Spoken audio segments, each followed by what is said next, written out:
Lord Jesus Christ. ప్రభువైన యేసుక్రీస్తు నామములో కూడి వచ్చిన ప్రతి ఒక్కరికి శుభములు. మరి మనం అలా లేచినబడుగా మార్క్ సువార్త 3వ అధ్యాయము. Let us turn book of Mark Gospel.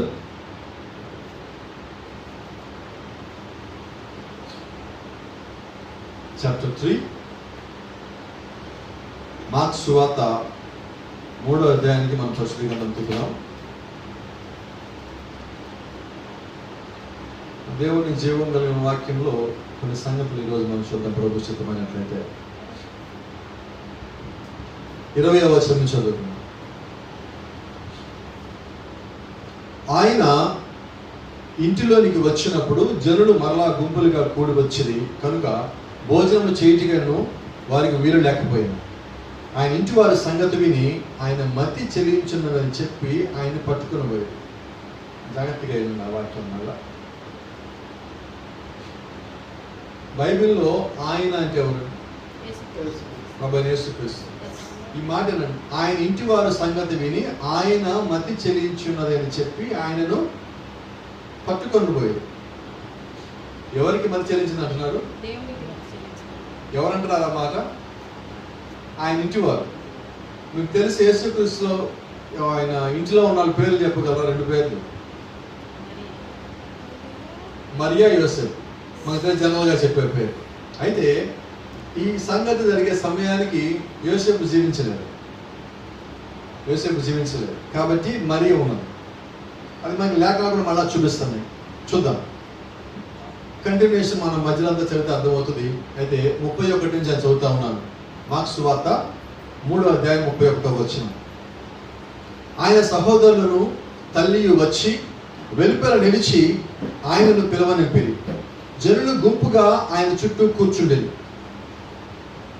వారు, ఇదిగో నీ తల్లియు నీ సహోదరులను వెలుపల ఉండి నీకోసరము వెతుకుచున్నారని ఆయనతో చెప్పగా, ఆయన, నా తల్లి నా సహోదరులు ఎవరని తన చుట్టూ కూర్చున్న వారిని కలిగి చూచి, ఇదిగో నా తల్లియు నా సహోదరులను దేవుని చిత్తము చొప్పున జరిగించేవాడే నా సహోదరులను నా సహోదరియు తల్లి అని చెప్పాను. ఆమేన్. చదవబడిన వాక్యాన్ని ప్రభువైన దేవుడు దీవించి ఆయన మనతో సూటిగాను తేటగాను స్పష్టంగా మాట్లాడాను గాక. God bless you. అందరూ కూర్చున్నాం.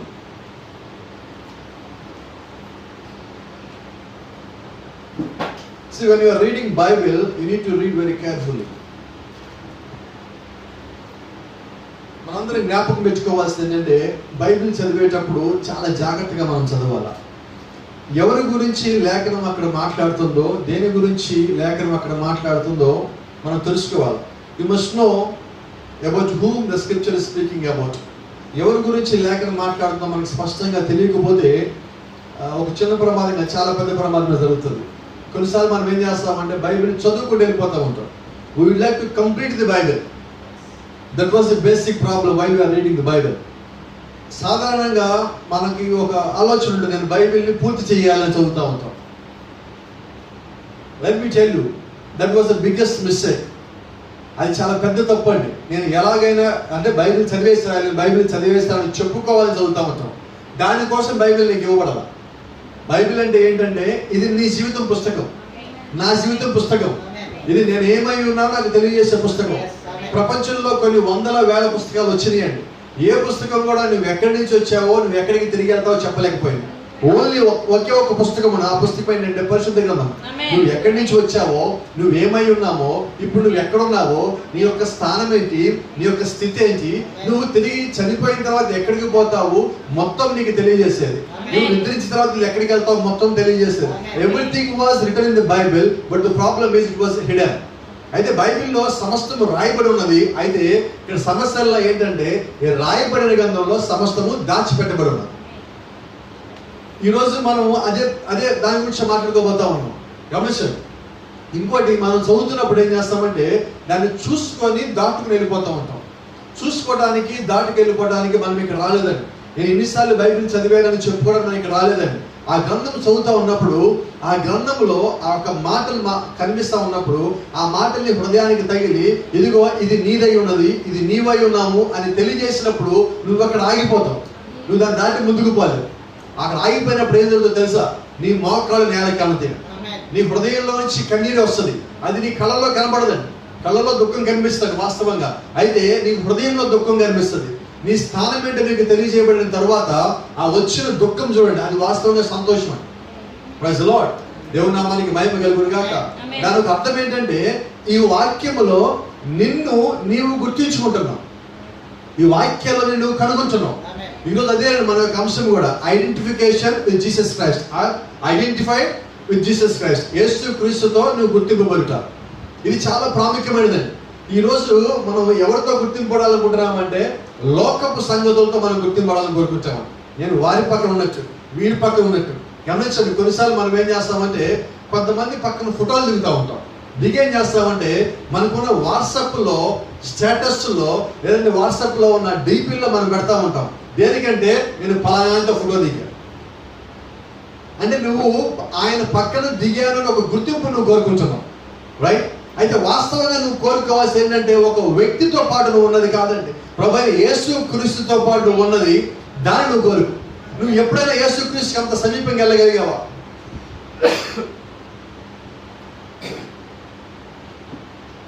వాక్యానుసారంగా నువ్వు అంత సమీపంగా వెళ్ళగలిగినట్లయితే నిజంగా సంతోషకరమైనది. మనకు ఒక అలవాటు ఉన్నది, ఒక సినిమా హీరోను, ఒక టీవీ స్టార్, లేదంటే ఒక సెలబ్రిటీయో మనకు కనిపించినప్పుడు మనం త్వరగా వాళ్ళ దగ్గరికి వెళ్ళి వాళ్ళతో పాటు ఒక సెల్ఫీ దిగుతాం. దేనికోసం అది?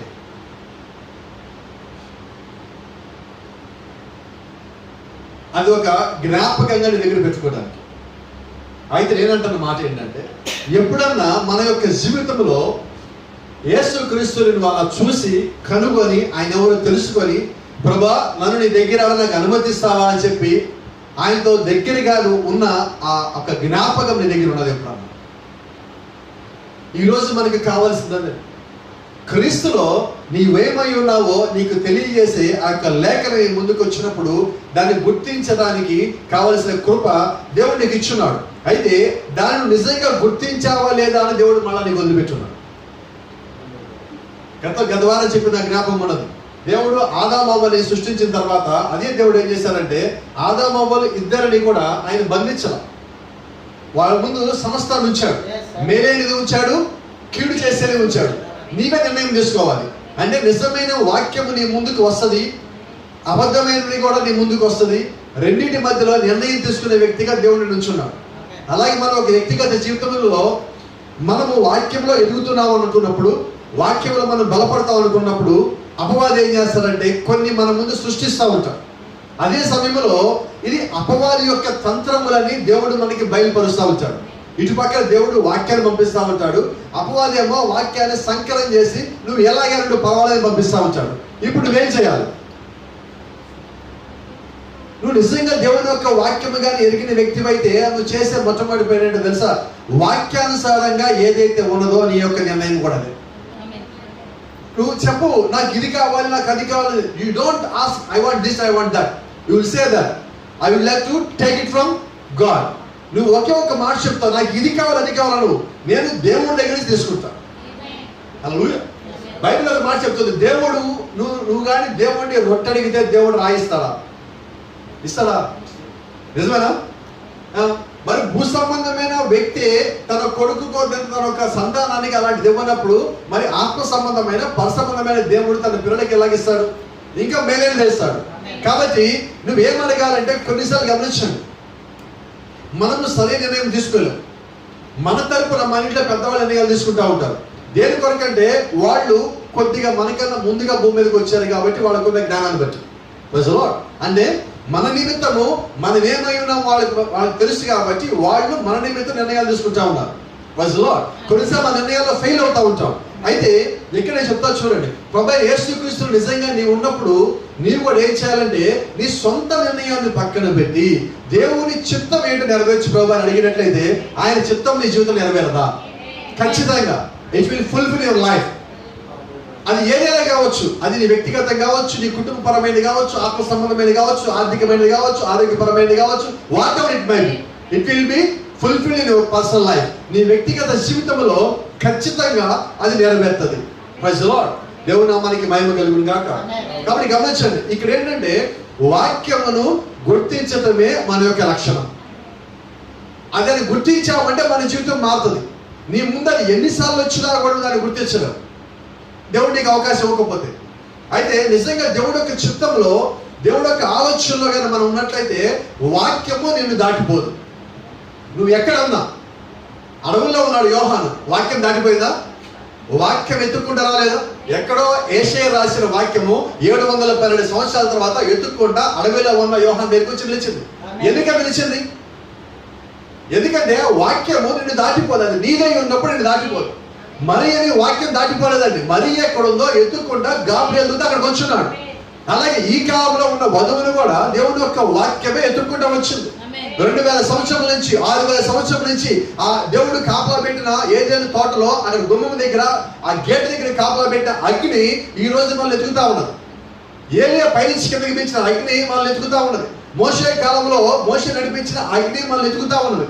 ఈ కాలంలో ప్రవక్త నడిపించిన అదే అగ్ని మనల్ని ఎత్తుకుతా ఉన్నది. ఏంటి కారణమయ్యా అంటే ఆ వాక్యం సంబంధించిన వారు ఎవరైతే ఉన్నారో వారిని ఆ అగ్ని పట్టుకునేంత వరకు, ఆ వాక్య సంబంధం వారిని దేవుని యొక్క ఆత్మ పట్టుకునేంత వరకు అది వెతుకుతానే ఉంటది, అది పట్టుకుంటానే ఉంటది, అది బయలుపరుచుకుంటానే ఉంటుంది. ఎవరికి దేవుని యొక్క వాక్యం ఎంతకి బయలుపరచబడుతుందంటే ఆయన యొక్క బిడ్డలకి మాత్రమే. అయితే గమనించండి, let me tell you, this is complicated and controversy statement. ఇది కొంచెం కష్టతరమైనది, కొన్ని దీన్ని ఏమంటారు గొడవలు కూడా తీసుకొచ్చే ఒక స్టేట్మెంట్ అండి. నేను క్రమంగా చర్చికి వస్తే సరిపోతుందా? నో. నేను పాస్టర్ గారితో క్లోజ్గా ఉంటే సరిపోతుందా? షూర్. ఇప్పుడు వాక్యం దగ్గరికి వద్దాం. యేసుక్రీస్తుని ఎవరు మతి చెల్లించిందని చెప్పారు? According to mark gospel chapter 3 verse 21, ఆయన ఇంటి వారు సంగతి విని ఆయన మతి చెల్లించిందని చెప్పి ఆయనను పట్టుకొని పోయింది. ఏంటండి? యేసుక్రీస్తుకి మతి చెల్లించిందని చెప్పి ఆయన ఇంట్లో వాళ్ళు పట్టుకోబోయారు. అని ఇప్పుడు వాళ్ళ ఇంట్లో వాళ్ళు వాక్యానుసారంగా ఉన్నారా? మనకి స్పష్టంగా అర్థం అవ్వాలి. యేసుక్రీస్తు ఇంట్లోనే ఉన్నారు వాళ్ళు, కానీ వాళ్ళు వాక్యానుసారంగా ఉన్నారా? వాళ్ళు వాక్యాన్ని గుర్తుపెట్టారా? సో మరి ఈ రోజు ఎలా జరుగుతుంది? ఆ ఇంట్లో యేసుక్రీస్తు పుట్టినాడు. 33 సంవత్సరాలు లేదా 30 సంవత్సరాల పాటు వాళ్ళు చూస్తానే ఉన్నారు యేసుక్రీస్తు రోజు. ఆయన ఎలాగ మరీ గర్భంలోకి వచ్చాడో కూడా వాళ్ళకి తెలుసు. ఆయన ఏమై ఉన్నాడో దేవుని యొక్క దూత వచ్చి నేరుగా చెప్పున్నాడు. ఆయన ఎలా గర్భం ధరిస్తో కూడా దేవుని యొక్క దూత చెప్పున్నాడు. సో అక్కడ సమస్త కార్యములు జరిగినప్పటికీ కూడా అక్కడ చివరి పరిస్థితి ఏమైనది? యేసుక్రీస్తుకి మతి చెల్లించిందని చెప్పి పట్టుకొని పోయిన వాళ్ళ ఇంట్లో వాళ్ళు. అంటే వాక్యాన్ని అర్థం చేసుకోవడంలో ఇంట్లో వాళ్ళ బయట వాళ్ళ కాదండి. దేవుడి కృప ఎవరికైతే ఇచ్చారో వాళ్ళు అర్థం చేసుకోగలరు. దేవుడి యొక్క కృప లేకపోతే నువ్వు ఎంత బలంగా చెప్పు, నువ్వు రాయించు, వాళ్ళ మీద వాళ్ళ చేతి మీద నువ్వు పచ్చగొట్టి రాయించినా కూడా వాళ్ళు లోపలికి పోతారు. ఏంటి కారణం అంటారు? దేవుడి యొక్క చిత్తంలో అది ఉండాలండి. ఆ చిత్తంలో లేనప్పుడు నువ్వు ఏం చేసినా జరగదండి. గమనించండి. Thou shall conceive and bear a son, knowing no man a virgin born son. ఏం చెప్తున్నాడంటే thou shall conceive and bear a son. నీవు కుమారునికి అంటావు, గర్భం ధరించి కుమారునికి అంటావు. ఆమంటది నోయింగ్ నో మ్యాన్, నేను ఏ పురుషుని ఎరగిన దాన్ని మరి ఎలా సంభవిస్తుందంటే ఏ వర్జిన్ బోర్న్ సార్. నువ్వు ఎటువంటి కుమారునికి అంటావంటే కన్యకి గర్భం అయితే కుమారునికి అంటది కదా, అలాగే అంటావు. కానీ పురుషుని కన్యకి ద్వారా పుట్టే కుమారుడు అయితే నువ్వు కాను. ఎందుకంటే పరిశుద్ధాత్మ నిన్ను కమ్ముకుంటుంది. ఆ పరిశుద్ధాత్మ శక్తి వల్ల సహాయం చేత నువ్వు కుమారునికి అంటావు. అంటే ఇప్పుడు ఈ సంగతి ఎవరికి తెలుసు అంటే అక్కడ ఎవరున్నారు? ఇంతకీ మరియా, గాబ్రియల్ దూత. సో ఇప్పుడు మరియకి తెలుసు కదా ఎలాగ లోపలికి వచ్చాడు. గాబ్రియల్ చెప్పిన తర్వాత కదా ఈమె నమ్మడం జరిగినది. ఇదిగో నీ చిత్తము చొప్పున జరుగును గాక అని చెప్పినాం. రైట్? గమనించండి. And here before the high Sanhedrin, ఆ సన్హెద్రియన్ సభ దగ్గరికి వచ్చేసరికి అక్కడ ఉన్న యెరూషలేము నుంచి వీళ్ళు బయలుదేరి వస్తున్నప్పుడు యేసుక్రీస్తు అక్కడ ఆగిపోయి ఉన్నాడు. వీళ్ళు దాటి బయటకు వచ్చేసారు. 3 దినములు ప్రయాణం చేసి మళ్ళీ ఆయనకి తిరిగి వచ్చినప్పుడు యేసుక్రీస్తు అక్కడ కూర్చొని శాస్త్రులతోనూ పరిశీలనతో మాట్లాడుతూ ఉన్నాడు. ఆయన మాట్లాడుతున్నప్పుడు మళ్ళీ అక్కడికి వచ్చేయమంటుందంటే here she says Joseph your father here and I sought you. ఇదిగో నీ కొరకు నేను నీ తండ్రి అని యోసేపు నీ కోసం వెతుకుచున్నాము. ఎవరు తండ్రి? అసలు తల్లి ఎవరు?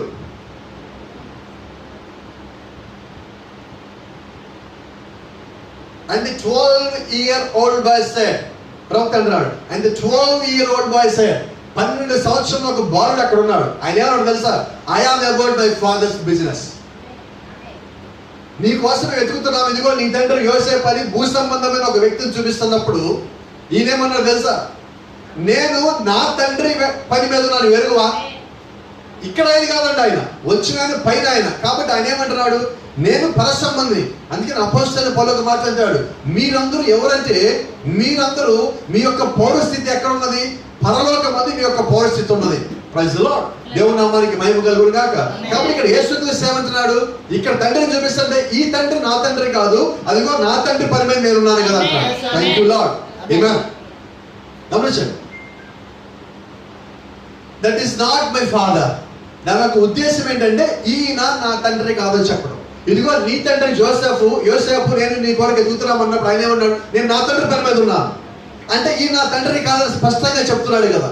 ఎందుకంటే వాక్యమై ఉన్న దేవుడు ఈరోజు నిజంగా తన వాక్యాన్ని ఎవరన్నా కానీ కలుషితం చేయాలనుకున్నప్పుడు, if anybody try to mix anything with the word, దేవుడు దాన్ని చూస్తా ఊరుకోడు. ఆయన దాన్ని క్లియర్ చేయాలి. అది ఆయన యొక్క బాధ్యతే కాదండి, ఆయన యొక్క రెస్పాన్సిబిలిటీ మాత్రమే కాదండి, అది ఆయన చేసే పద్ధతి కూడా ఇవ్వదు. Praise the Lord. దేవుని నామానికి మహిమ కలుగును గాక. లెట్ మీ టెల్ యు, ఈరోజు లోకమంతా కూడా ప్రతిదాన్ని తీసుకొచ్చి వాక్యాన్ని కలిపేసి ఇదే నిజమని చూపించాలని ప్రయత్నం చేస్తున్నారు. అయితే నిజమైన వాక్యంతో ఏది కావాలి. ఆమేన్. గమనించండి, never did Jesus ever call her mother. యేసుక్రీస్తు ఎప్పుడు కూడా మరియని తల్లి అని పిలవల బైబిల్లో. He never called her mother. One day she came to visit him at his meetings. ఒక దినము మరియా యేసుక్రీస్తు కూడికలు జరుగుతున్న ఒక స్థలం, ఒక ఇంటికి వచ్చింది. In a house something like this. ఇదిగో ఈ రకంగా ఉన్న ఒక ఇంటికి ఆమె వచ్చింది. Someone come and said, outside the door there your mother and brothers wait for you. ఆ బయట ద్వారం దగ్గర నీ యొక్క తల్లియు నీ యొక్క సహోదరులు నీ కొరకు ఎదురు చూస్తారు ఎవరో చెప్పినప్పుడు, then you know how did Jesus reply? Who is my brother? Who is my mother? నా తల్లి ఎవరు, నా సహోదరులు ఎవరు?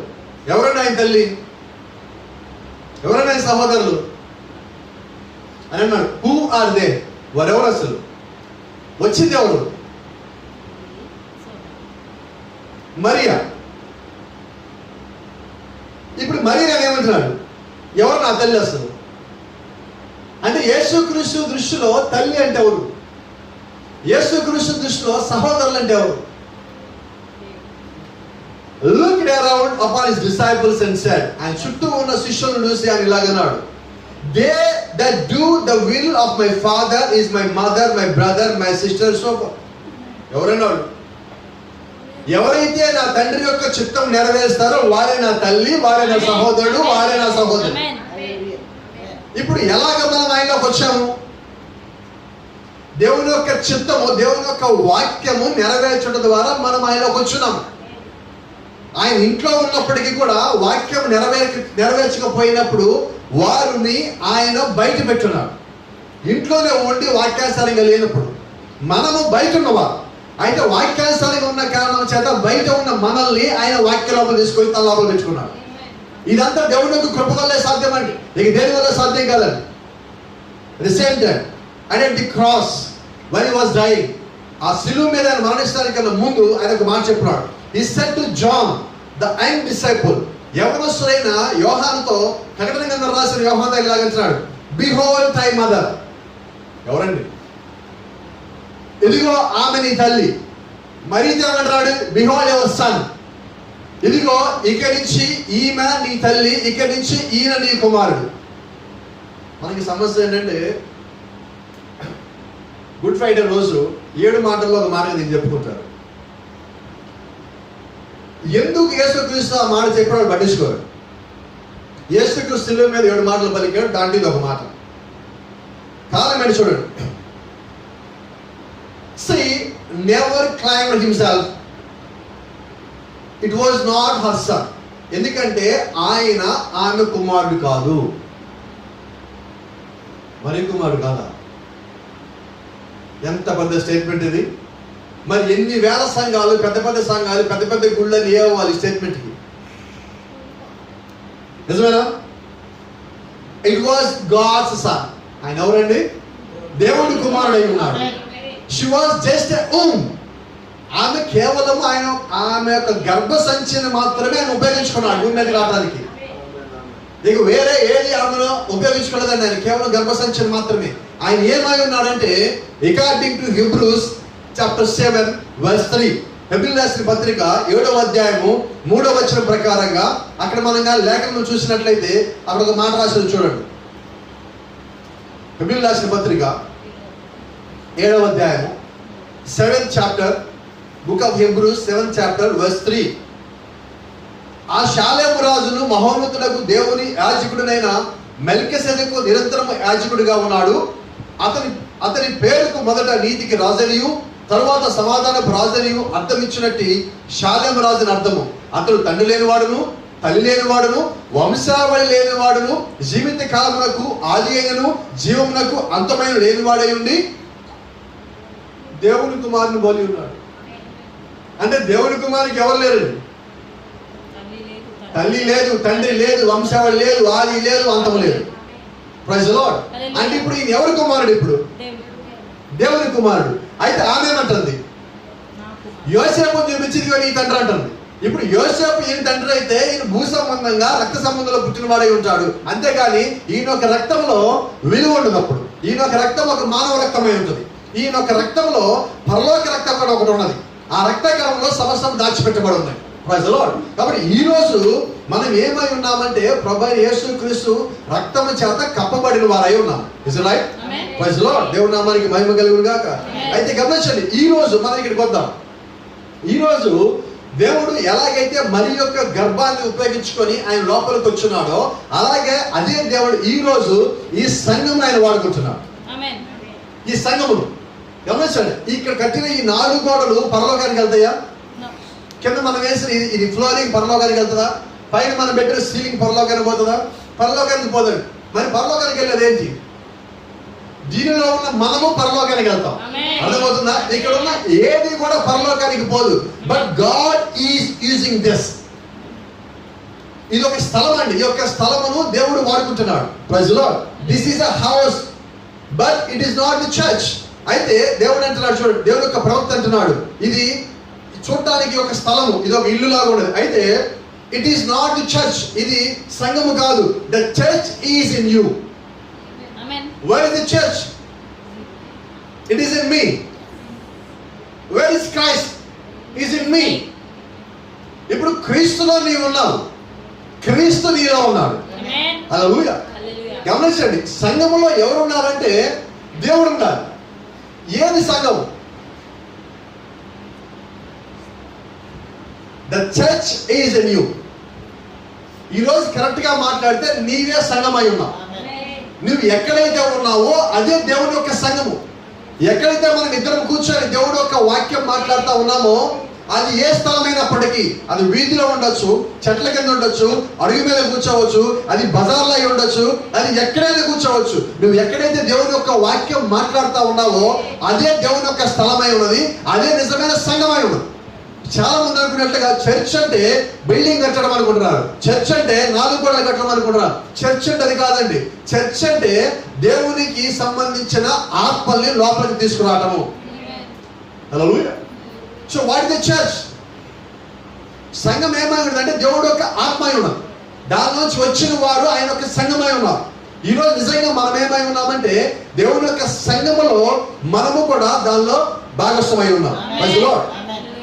The spirit of the mortals that sitting here met together in heavenly places, it's Christ, not the house. Praise the Lord. ఈ రోజు ఇక్కడ కూర్చున్న వాళ్ళు ఎవరు అంటే మనము చూడటానికి మరణించే వాళ్ళని అందరం. ఏదో ఒక రోజు మనమందరం భూమి మీద చెల్లిపోవాల్సిన వాళ్ళమే. అయినప్పటికీ ఈ రోజు మనం ఇక్కడ కూర్చున్నాం. ఎక్కడ కూర్చున్నామంటే కలుసుకోవడానికి, దేవుని యొక్క వాక్యాన్ని తెలుసుకోవడానికి ఇక్కడికి వచ్చున్నాం మనం. Is that right? అయితే మనం ఇక్కడికి వచ్చినప్పుడు నువ్వు ఎక్కడ కూర్చున్నావంటే ఆ వాక్యం నీ లోపలికి వచ్చి ఇలా నివసిస్తున్నదంటే నువ్వు కూర్చుంటుంది ఇక్కడే ఉండొచ్చు. అయితే నువ్వు ఎక్కడున్నావంటే పరలోక స్థలంలో ఆయనతో పాటు కూర్చున్నావు. Praise the Lord. Thank you Lord. The house is all right. ఇదంతా ఒక ఇల్లే, మంచిదే, దీని గురించి తప్పేం లేదు. ఇది ఎలా ఉంది అలాగ ఉన్నది. It's serving it's purpose. దీని ఒక ఉద్దేశం ఏంటి? మనమందరం ఇక్కడ కలుసుకోవడానికి, మనం కూడుకోవడానికి, ఆయన ఆరాధించడానికి. Here we are gathering to worship Him, to praise Him, to know Him, to love Him, to obey Him, to follow Him, to get the Spirit. ఇక్కడికి మనం ఎందుకు వస్తున్నామంటే ఆయన యొక్క వాక్యం వినటానికి, తెలుసుకోవటానికి, ఆయన యొక్క ప్రేమను మనం పొందుకోవటానికి, ఆయన యొక్క ఆత్మని గ్రహించడానికి మనం ఇక్కడికి వచ్చున్నాం. So it's a place. Thank you Lord. Church is a meeting place to meet God. ఇక్కడ సంఘము ఏమై ఉన్నదంటే ఈ యొక్క స్థలము దేని కొరకు ఇవ్వబడిందంటే ఆయన్ని కలుసుకోవడానికి ఈ యొక్క స్థలంలో మనం కూడుకుంటున్నాం. Church is a place of meeting master mind. It's a place of ఏ స్థలమై ఉన్నదంటే దేవుడు యొక్క మనస్సుని మనం తెలుసుకునే ప్రదేశమై ఉన్నది. దేవుడు యొక్క మనస్సుని, దేవుడు యొక్క ప్రేమని ఈ స్థలంలో మనం తెలుసుకుంటున్నాం. కొన్నిసార్లు మనం ప్రార్థన చేసినప్పుడు, కొన్నిసార్లు వాక్యం మన దగ్గరికి వచ్చినప్పుడు, మనం వాక్యం మాట్లాడుతూ ఉన్నప్పటికి కూడా వాక్యము దానంతరం మన లోపలికి వెళ్ళిపోతూ ఉంటుంది. మనం వింటానే ఉంటాము, వాక్యము లోపలికి వెళ్ళి అది పని చేస్తానే ఉంటుంది. అప్పుడు మనం ఏమంటామంటే ఈ రోజు దేవుడు నాతో మాట్లాడాడు. ఎలాగంటున్నావు ఆ మాట? చాలా మంది అనుకుంటారు వాక్యము చెవుల్లోకి వెళ్తుందని. చెవుల్లోకి పోదండి వాక్యము. ఎక్కడికి వెళ్తుందంటే వాక్యము నేరుగా హృదయాన్ని చేరుతుంది. హృదయం లోపలికి వచ్చి ఆగిపోతుంది. నిజమైన దేవుడి బిడ్డలు ఎవరైతే ఉన్నారో అది వారి లోపలికి వచ్చి అక్కడే ఆగిపోతుంది. It's a meeting place of minds and master mind. A place అండి ఇది? Meeting place. ఇది కలుసుకోవాలి. ఏ ప్లేస్ అంటే మామూలు సాధారణమైన మన యొక్క మనసులు, దేవుడి యొక్క మనసు రెండు కలుసుకునే స్థలం ఇదై ఉన్నది. దేని కొరకంటే సంఘం ఉన్నది దేవుని యొక్క ఆత్మని మనం పొందుకోవటానికి, దేవుడి యొక్క ఆత్మని మనం కలిగి ఉండటానికి. గమనించండి, ఈ రోజు కూడా నీ యొక్క శరీరాన్ని తీసుకొని వస్తున్నాం చర్చ్కి. యాక్చువల్గా ఏంటంటే ఈ కాల ప్రవక్త ఒక మాట అంటాడు, మనము మన ఆత్మని తీసుకొని ఇక్కడ రాటల్లా. We are not bringing our soul to here. You must know about this. Our soul is bringing our body here. మన ఆత్మ మన శరీరాన్ని తీసుకొని ఇక్కడికి వస్తున్నది. Amen? Let me ask. మన శరీరంలో ఆత్మ ఉన్నదా? ఆత్మలో మన శరీరం ఉన్నదా? ఎక్కడున్నాం మనం? పరిశుద్ధాత్మ చేత మీరు ముద్రించబడి ఉన్నారు. You are covered by the Spirit of God.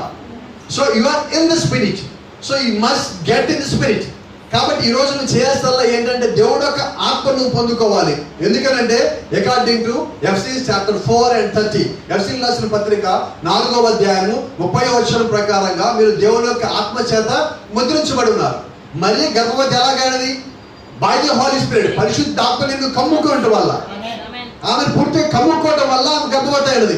ఈ రోజు సంఘం కూడా ఏం చేయాలంటే దేవుని యొక్క ఆత్మ పూర్తిగా మనల్ని కమ్ముకునే విధముగా మనం లోపడాలి వాక్యానికి. ఈ రోజు మన వ్యక్తిగతంగా దేవుడి యొక్క ఆత్మ మొత్తం మనం ముద్రించే విధముగా మనం లోపడినప్పుడు ఆ ఆత్మ మనలో పనిచేస్తుంది. కాబట్టి ఈ రోజు నేను ఆత్మను పొందుకోవటం కాదండి, ఆత్మ లోపలికి నేను పోవలసి ఉన్నది. అంటే ఆ విధంగా జీవించవలసి ఉన్నది. అది let me tell you another thing. ఇది చాలా చోట్ల ఈరోజు మనం చూస్తా ఉన్నాం. When they were baptized, they thought they was with him, but they was not. చాలా మంది ఏమనుకుంటారంటే బాప్తిజం పొందినప్పుడు ఆయన మాలోనే ఉన్నాడు, ఆయన మాతోనే ఉన్నాడు అనుకుంటున్నాడు. అయితే ప్రవక్త అంటారు ఆయన వారితో లేడు. But when they was baptized, వారు బాప్తిజం పొందిన తర్వాత people might have thought, ప్రజలు ఇలా అనుకుంటా ఉంటారు, oh I received him when I accepted him and when I was baptized. నేను బాప్తిజం పొందినప్పుడు, ఆయన ఒప్పుకున్నప్పుడు నేను ఆ యొక్క ఆత్మను పొందుకున్నాను. నువ్వు ఒప్పుకున్నప్పుడు దేవుడు యొక్క ఆత్మను పొందుకోవు. నువ్వు బాప్తిజం పొందినప్పుడు దేవుడు యొక్క ఆత్మను పొందుకో. ప్రవక్తలు చూడండి, దట్ ఈస్ నాట్ ఇట్. అది సరైనది కాదు, అది అలాగే జరగదు. ఎప్పుడు జరుగుతుంది? till a spoken word reflects itself in your life. ఆ పలకబడిన మాట ఏదైతే ఉన్నదో, రాయబడిన మాట ఏదైతే ఉన్నదో అది నీ యొక్క జీవితంలో తిరిగి ప్రతిబింబిస్తా ఉన్నప్పుడు అప్పుడు దేవుడు ఒక ఆత్మ పొందుకుని వాడు అవుతావు. కాబట్టి ఈ రోజు నేను దేవుడి యొక్క ఆత్మను పొందుకున్నానా లేదా అన్నది వేరొకరు నాకు చెప్పాల్సిన పని లేదండి. నిజంగా దేవుడి యొక్క వాక్యములో నేను జీవిస్తా ఉన్నప్పుడు అది నా లోపల పనిచేస్తూ ఉంటుంది. ఇప్పుడు నేను ఎలా గుర్తించబడాలంటే దేవుని యొక్క వాక్యము నా లోపల కనపడాలి. ఒక సెలబ్రిటీతో ఫోటో దిగాను, రైట్? సెలబ్రిటీ ఫోటో చూపిస్తే ఇప్పుడు ఆ సెలబ్రిటీని బట్టి నేను గుర్తుపట్టాలి, అంతేనా? అయితే అంటారు భూమి మీద అందరికన్నా అత్యంత పెద్ద సెలబ్రిటీ ఎవరో తెలుసా? పరలోకంలో అసలు ఏ లోకానికి పోయినా సెలబ్రిటీ ఒకడే మనకున్నది, ఆయన ప్రభువైన యేసుక్రీస్తు. ఎప్పుడన్నా నువ్వు ఆయనతో పొందాలని కోరుకున్నావా? మరి ఇలా చెప్పొచ్చు లేదు, తెలియదు. స్టేట్మెంట్ కష్టంగా ఉంటుంది, ఎలా తీసుకుంటారో కూడా తెలియదు నాకు, అయినా కూడా చెప్తా ఉన్నా. ఈ కాలపు ప్రవక్త ఒక ఫోటో దిగాడు, ఒక సెల్ఫీ దిగాడు. ఆయన తల మీద ఒక అగ్నిస్తంభం వచ్చింది. ఇప్పుడు ఆయన ఫోటో చూపించినప్పుడు ప్రపంచం అంతా ఏమంటది? ఎవరైనా అలా దిగ్గలిగారా? మోషేకి అవకాశం రాలా, ఆదాముకి అవకాశం లేదు, అపోస్తలుడైన పౌలుకి అవకాశం లేదు. అయితే ఈ కాల ప్రవక్తకి దేవుడు అవకాశం ఇచ్చాడు, ఫోటో దిగే అవకాశం ఇచ్చాడు. ఏ ఒక్కరికి ఎవరి అవకాశం ఆయన ఇచ్చున్నాడు. అయితే అదే దేవుడు ఈ రోజు మళ్ళీ మనకు ఒక అవకాశం ఇచ్చాడు. ఈ రోజు మన ఫోటోలు దిగడం కాదు కానీ ఏకంగా నీవు నా లోపలే ఉన్నావని తెలియజేస్తా ఉన్నాడు. నీకు అంతకన్నా మనకి ఏమైనా కావాలా? Praise the Lord. Mary was only a womb that he used to come to the earth. దేవుడు మరియని ఎలాగ ఉపయోగించుకున్నాడు, ఎలాగా ఆయన ఉపయోగించుకుని వచ్చాడంటే ఈ భూమి మీదకి ఒక గర్భ సంచిగా ఆయన ఉపయోగించుకుని వచ్చున్నాడు. ఆమేన్. Identify himself among the people. ఈ ప్రజల మధ్యలో ఆయన కనిపించుకోవడానికి, ఆయన చూపించుకోవడానికి ఆయన మరీ గర్భంలో రావాల్సి వచ్చాము. ఎందుకని మరీ గర్భంలో రావాల్సి వచ్చిందంటే ఆదికాండము 3వ అధ్యాయంలో దేవుడు అక్కడ ఒక మాట మాట్లాడుతూ ఉన్నాడు, గమనించండి. ఆదికాండము 3వ అధ్యాయం, book of Genesis chapter 3 verse 15, 15వ వచనం. మరియు నీకును స్త్రీకిని నీ సంతానమునకును ఆమె సంతానమునకును వైరము కలుగజేసేదను. ఆదికాండములో 3వ అధ్యాయంలోనే 15వ వచనంలోనే దేవుడు సర్పం యొక్క సంతానం గురించి, స్త్రీ యొక్క సంతానం గురించి మాట్లాడున్నాడు. అక్కడ ఏమంటున్నాడు? నీ సంతానమునకును అనగా సీడ్ ఆఫ్ సర్పెంట్ అనే, ఇటు పక్కన స్త్రీ సంతానమునకు సీడ్ ఆఫ్ ఉమెన్, స్త్రీ యొక్క సంతానమునకును సర్పం యొక్క సంతానమునకు వైరము కలగజేసేదను. There will be a war. ఇంకా భూమి మీద కుమారుడు రాలేదండి, కుమార్తె రాలేదండి. అప్పుడే దేవుడు ఏమంటాడు? మొట్టమొదటి కుమారుడు భూమి మీద రావడానికన్నా ముందుగానే అవ్వ గర్భంలో నుంచి దేవుడు అక్కడ ఒక ప్రవచనిస్తున్నాడు. నీ సంతానమునకును అనగా అపవాది యొక్క సంతానమునకును స్త్రీ యొక్క సంతానమునకు. స్త్రీ అనగా ఇక్కడ ఎవరంటే మరీ గర్భంలోంచి వచ్చే ప్రభువైన యేసుక్రీస్తు గురించి దేవుడు అక్కడ మాట్లాడుతూ ఉన్నాడు. ఇంకా రాలేదే, 42 తరములు కట్టాలి మరి ఇంకా రావాలంటే. There was 42 generations before he said. 42 తరములు ఇంకా రాలా భూమి మీదకి. అప్పుడే దేవుడు 42 తరముల తర్వాత జరగబోయేదని చెప్తా ఉన్నాడు. 4000 సంవత్సరముల తర్వాత జరగబోయేదని దేవుడు ముందుగా ఇక్కడ మాట్లాడుతా ఉన్నాడు. Praise the Lord. అంటే దేవుడు యొక్క ఆలోచన ఏముండదంటే ఈ మాట మాట్లాడే సమయానికి మరీ గర్భవతి అవుతుందని దేవుడికి తెలుసు. ఇంకా ఏదైనా తోట నుంచి బయటికి రాలేదు. శాపం ఇంకా పూర్తి అవ్వాలి. శాపానికి ఇంకా కర్స్ అన్నది it was not at announce. అది ఇంకా అనౌన్స్ చేయవలసి ఉన్నది, ఇంకా అనౌన్స్ చేయాల. అప్పటికే దేవుడు ఆయన ఒక ఆలోచనలో మరియని కలిగి ఉన్నాడు. ఆయన ఒక ఆలోచన ఒక కన్యక ఉన్నది. ఆయన ఒక ఆలోచనలో ప్రభువైన యేసుక్రీస్తు సిలువేయటం ఉన్నది. ఆయన ఒక ఆలోచనలో యేసుక్రీస్తు 3వ దినమున పైకి లేవటమే ఉన్నది. ఆయన ఒక ఆలోచనలో ఆ యేసుక్రీస్తు ఆయన వధువు నిమిత్తం కాల్చే రక్తం అక్కడ ఉన్నది. సో ఇక్కడ ఈ వచనంలో మీరు చూసినట్లయితే అక్కడ చాలా మందికి ఆదాము, అవ్వ, లూసిఫర్ ముగ్గురు కనిపిస్తున్నారు. అయితే మనకేం కనిపిస్తారంటే అపవాది యొక్క సంతానము, స్త్రీ యొక్క సంతానము అనగా క్రీస్తు. క్రీస్తు అనగా ఆయనలో ఉన్న వధువు. అంటే ఆదికాండం 3వ అధ్యాయం 15వ వచనంలో ఎవరున్నారంటే మనం ఉన్నాం అక్కడ. అంటే వాక్యంలో మనం ఎలా గుర్తు చేసుకోవాలి, ఎలా మనం కనిపెట్టాలి. నువ్వు ఎక్కడ ఉన్నావో ప్రతి చోట నీకు తెలుస్తానే ఉంటుంది. అయితే ఇక్కడ 2 సంతానాలు భూమి మీద ఉన్నాయి. ఏ సంతానం? ఒకటి అపవాది సంతానం, రెండో సంతానము స్త్రీ యొక్క సంతానం. ఇప్పుడు ఏ సంతానంలో మనం ఉన్నాం? వినబడలేదు. అనుమానంగా వస్తుంది. స్త్రీ సంతానం నుంచి మనం వచ్చున్నాం కాబట్టి ఇక్కడ గమనించండి, దేవుడు ముందుగానే మనం ఎటు పక్షం రావాల్సి ఉన్నామో, ఎటువైపు నిలబడవలసి ఉన్నామో దేవుడికి సమస్తం ముందుగా తెలుసండి. ప్రజలు అది గమనించండి. ఆయన మరీ గర్భం నుంచి రావాలే కానీ అయితే not the mother of God. మరీ గర్భం నుంచి ఆయన వచ్చినప్పటికీ కూడా ఆమె దేవునికి తల్లి కాలేదు. అకార్డింగ్ టు హెబ్రూస్ 7:3 హెబ్రీయులకు రాసిన పత్రిక 7వ అధ్యాయం 3వ వచనం ప్రకారంగా ఆయన ఆది అంతం లేనివాడు, తల్లి తండ్రి లేనివాడు, దాన్ని ఏమంటారు, జీవిత కాలంలో ఆది అంతం లేనివాడై ఉన్నాడు, వంశవళి లేని వాడై ఉన్నాడు. ఇవన్నీ ఎలాగైతే ఆయన అయి ఉన్నాడో అవన్నీ దాని ప్రకారంగా చూసినట్లయితే, లేఖనం ప్రకారంగా చూసినప్పుడు మరియ కేవలము ఆయన యొక్క గర్భసంచి ఇచ్చి ఆయన బయట తీసుకురావడానికి ఉపయోగించబడింది. రైట్? మరి అదే నిజమైనప్పుడు, అదే సత్యమైనప్పుడు ఇప్పుడు భూమి మీద ఆమెని మదర్ ఆఫ్ గాడ్ అనొచ్చా? వినబడలేదు నాకేందుకు. Can we say mother of God?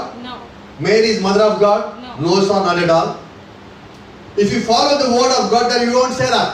నువ్వు నిజంగా దేవుని యొక్క వాక్యాన్ని వెంబడించేవాడు అయితే నువ్వు మరియా యేసుక్రీస్తు యొక్క తల్లి, లేదంటే దేవుని యొక్క తల్లి అను. ఈరోజు చాలా మందికి ఒక అలవాటు ఉన్నదండి.